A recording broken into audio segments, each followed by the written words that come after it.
Lay down. Lay down. Good girl. Hey guys, so I'm doing my morning practice to where every morning I do it now. Affirmations, I read them. Then I do my yoga, and then I go into meditation. So today I was doing some stretching, kind of laying easy on yoga because back is super tight. Pulled an all-nighter doing a little home project for my dad, and so.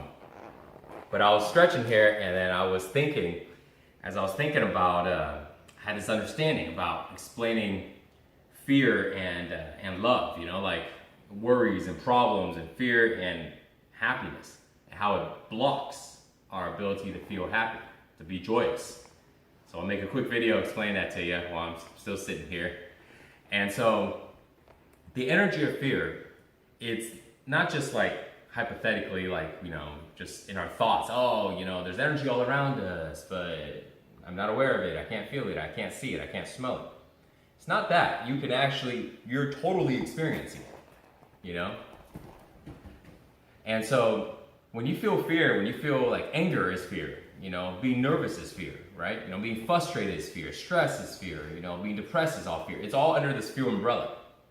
And just so with love, happiness and joyous and excitement, enthusiasm, all these nice emotions are all under the love umbrella, And fear and love is like freaking mortal enemies, It's like water and fire.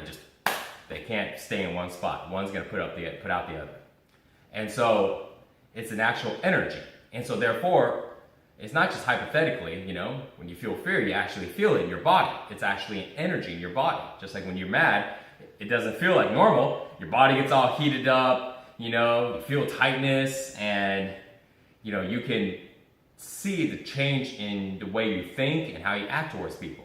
And then vice versa, when you're happy and you're joyous and you're freaking excited, you feel that elevated energy in your body, You're not nicer, you just brush things off. So it's actually an energy in our body. And so when we have the energy of fear in our body because we're thinking about problems and we're thinking about like worry things, that actual energy blocks our energy to be able to feel love and happiness. Literally blocks it. And so it really just determines on how often we have of one. If you or somebody is always worried about always having problems and always complaining and always just not good with whatever happens, just not grateful about anything, life kind of sucks, all these things are happening to you, why does it have to happen to you and not the other people, it's not fair, just really, upset and bothered, it's number one, it's not your fault, It's the way a lot of people are like that. I was raised really the same way, and it's through a lot of years of trying to learn and try to overcome and break these habits of thinking, so don't beat yourself up or anything. But I do have to tell you though, that when somebody's like that, when we get like that, we're constantly filling our energy up with fear.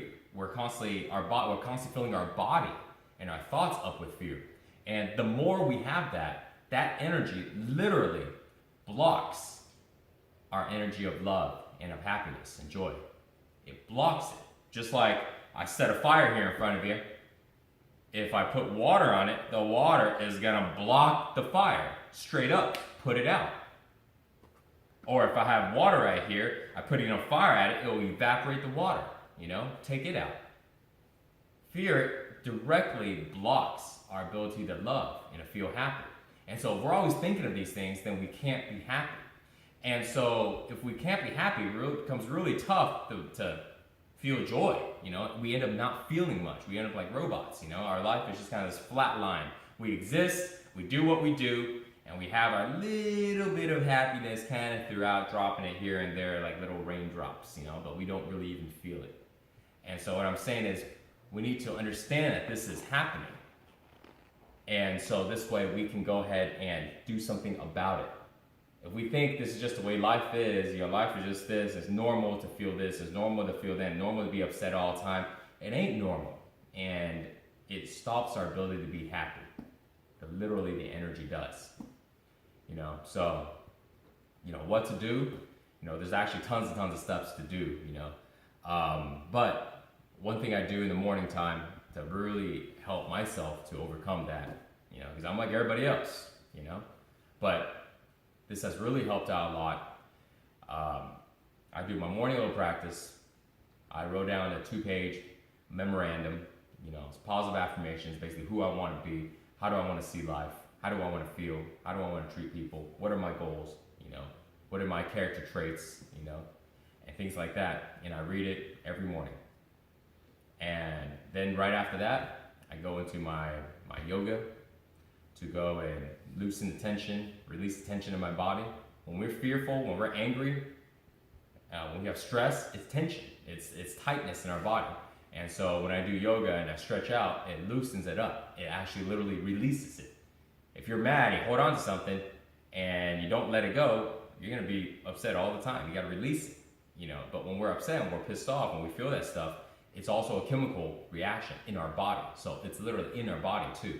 So we try to be in a good mood, but if we don't release it, the physical tension in our body, we still hold on to it.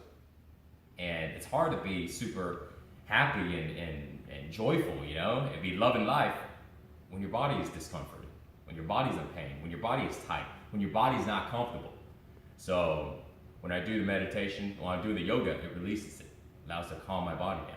And then that lines me up to do my meditation. It's perfect. Because I don't know about you guys ever tried doing meditation being tight. It's tough. It's really tough, man. Oh my God, you can't sit, everything's cramping up.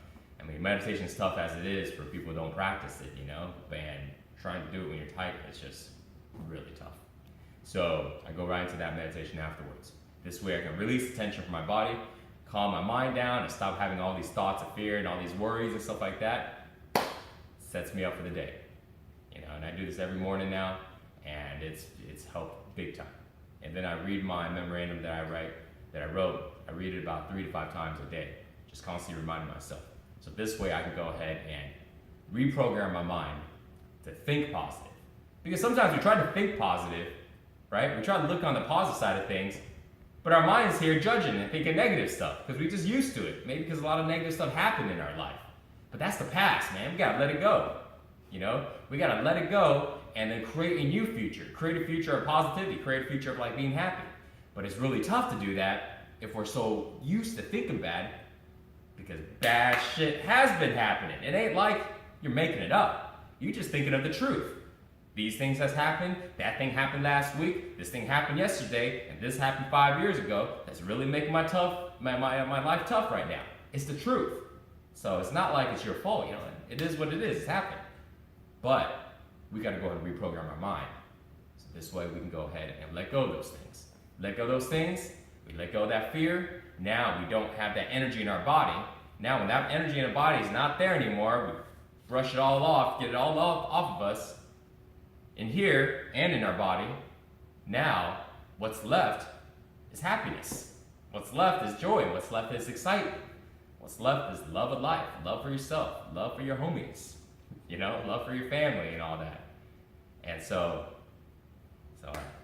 do your practice, man. I'm going to be posting a lot more detail on how to do that, but I just want to share this quick thought with you. And then I'm going to go and finish up stretching and then do my meditation. Thanks, guys. See you in the next video.